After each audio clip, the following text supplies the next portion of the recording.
What does it mean to be an adult? So if we want to step really, really far back on this question, let's go all the way back to the beginning of mammals. Okay, so mammals, it's this evolutionary innovation for how an adult can invest a lot in its offspring. You know, in most of the animal kingdom, the female lays the eggs, they're fertilized outside the body often.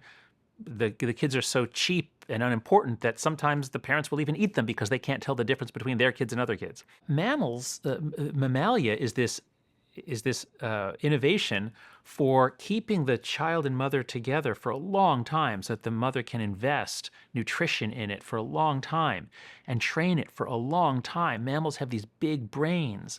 But how do those brains get wired up? It's not just waiting to get milk and nutrition. The whole mammal life plan is a long period of childhood, which is for play. In play, we practice the skills that we'll need as adults. And so, to take the really big picture here, the whole mammal plan is you have a kid, you give it its nutrition. At first, the kid's completely dependent on the mother. In some species, the father as well. In our species, certainly. But the kid gradually works up the skills, goes further from home, and usually within a year or two can function as an independent adult and then reproduce. Now, obviously, in humans, it's extended even further than that.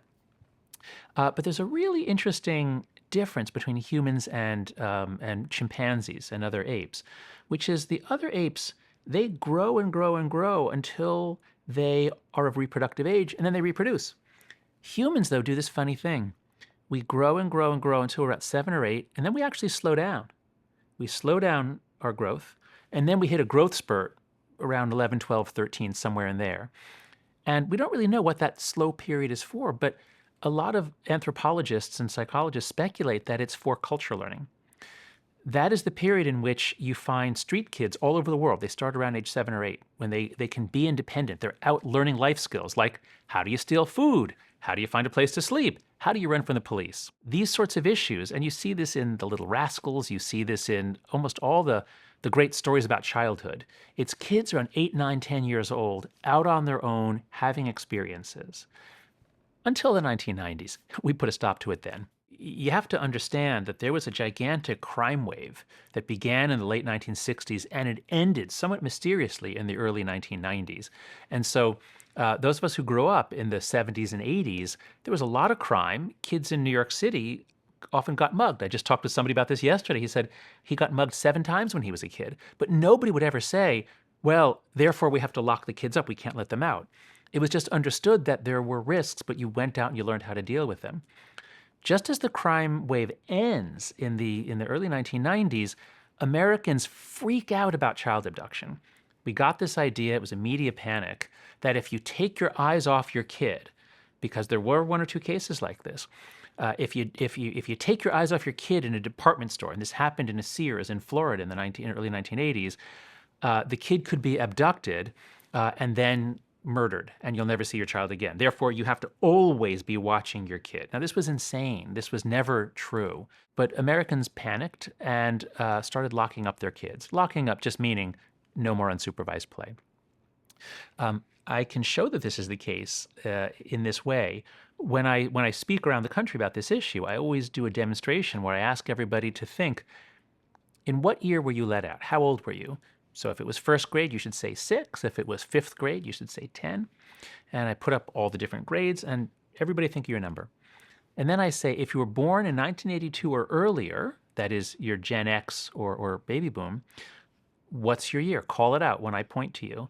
And I just sweep my finger around the room, and you hear a chorus of 6, 7, 8. That's it. It's always 6, 7, and 8. And then I say, okay, now if you're born in 1995 or later, so this is basically Gen Z, 1995 or 96 is the beginning of it. Put your hand up, okay? Just you people. When were you let out? And you hear a chorus of 10, 11, 12. Now, you still get a few 8s here and there, but it's overwhelmingly 5th to 7th grade is when we began letting kids out. In other words, just as it got incredibly safe to go outside, that's when we chose to lock up our kids. You can also look at it this way. When I was a kid, Kids would go out and play in the afternoons, after school, or on weekends. And suppose there was a kid who was in fourth grade, a 9-year-old, who said, I can't come out. My parents think it's not safe. We would all say, what's the matter with those parents? Like, should we be reporting them for child abuse? This is really weird. And now, if there's a 9-year-old who's sent out to play, everyone's going to be like, what's wrong with those parents? Should we report them for child abuse? So something really changed, and it had nothing to do with actual levels of danger in our world. We can't know what caused what because so many things happened in a row for Gen Z. So suppose you were born in 1995. So what happens is already we're beginning to crack down on kids going outside. So already for the late millennials, but especially for Gen Z, they don't get to go outside and play unsupervised. That's the first thing. They also, the oldest Gen Z kids are about 6 years old when 9/11 happens.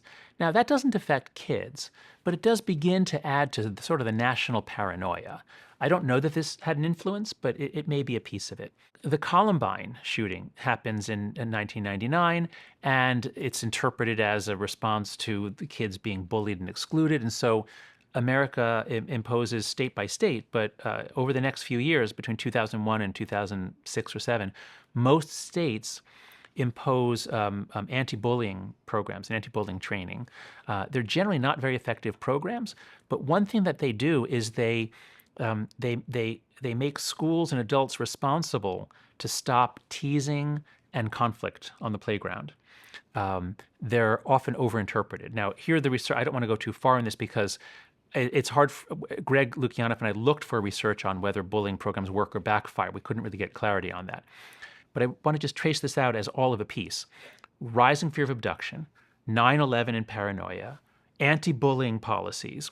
And so by the time you get up to about 2006 or so, you already have kids who have been deprived of the normal experiences that would allow them to get stronger and tougher from playing and having normal conflict. That's just when social media arrives.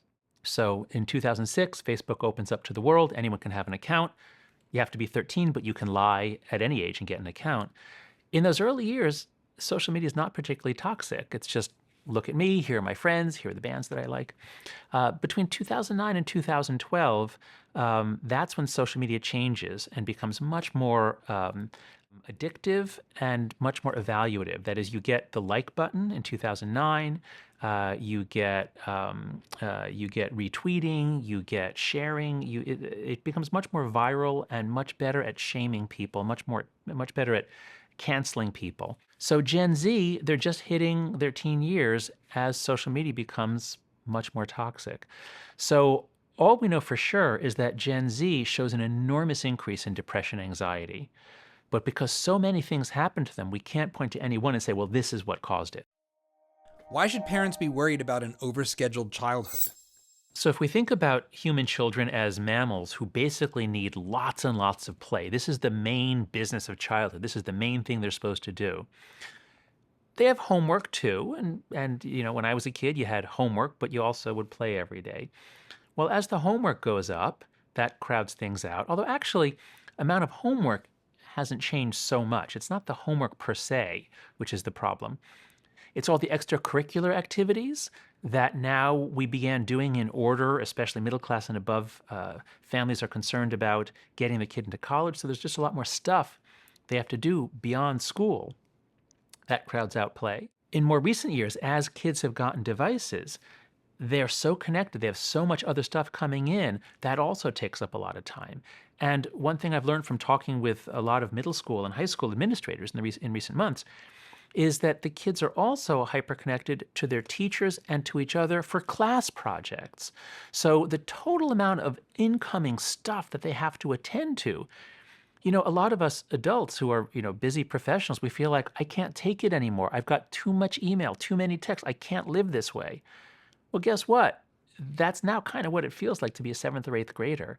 So for all these reasons, all these different factors are coming in and just pushing out time for play, substituting electronic connections, homework, after-school activities, all done with this overarching feeling of anxiety of, will this be enough? Will I keep up? Will I be in the top of the class? Will I get into a good college? So it's really tough to be a kid today. There are all these factors changing childhood. But if you keep your eye on play and you say, this is the most nutritious thing kids need to consume, this is the thing they most need to develop, and this is the thing we're most taking away from them. If you like this clip, it is part of a much longer conversation that is only available at dadssavesamerica.com. So head on over there and subscribe. It's our Substack where you can get that and so much more. It's a great way to also keep track of everything we're doing here at Dad Saves America.